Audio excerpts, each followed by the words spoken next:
Si cette image s'affiche sur ton écran, ne zappe surtout pas, il est déjà trop tard. C'est l'histoire de l'objet le plus hanté au monde et la malédiction est bien réelle. Tout commence en 1904 en Floride. Un petit garçon nommé Ginny reçoit une poupée de chiffon de la part d'un domestique de la maison. Ginny s'attache anormalement à ce jouet et décide de lui donner son propre prénom, Robert. Très vite, la santé mentale du petit garçon se dégrade. Les parents entendent chaque nuit Ginny parler seul dans sa chambre, mais le plus dérangeant, c'est qu'ils entendent une deuxième voix répondre beaucoup plus grave. Plus les jours passent, plus d'incidents étranges se produisent. Des objets se brisent et des meubles sont retrouvés retournés. À chaque fois, l'enfant est retrouvé terrifié répétant la même phrase, c'est Robert qui l'a fait.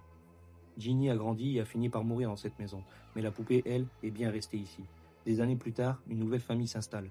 C'est leur petite fille qui retrouve Robert dans le grenier. Dès la première nuit, elle fait des crises de terreur affirmant que la poupée se déplace seule dans sa chambre et se positionne au pied de son lit pour la fixer dans son sommeil. Aujourd'hui, la poupée Robert est enfermée dans une vitrine au musée de Key West. Et c'est là que l'histoire devient rationnelle et flippante. Le musée reçoit chaque semaine des lettres d'excuses. Ce sont des visiteurs qui ont pris la poupée en photo sans lui demander l'autorisation et qui ont été victimes de pannes, d'accidents ou de graves maladies. Par respect pour l'histoire, écris désolé Robert en commentaire pour briser le sort et abonne-toi pour ne pas rater les autres dossiers.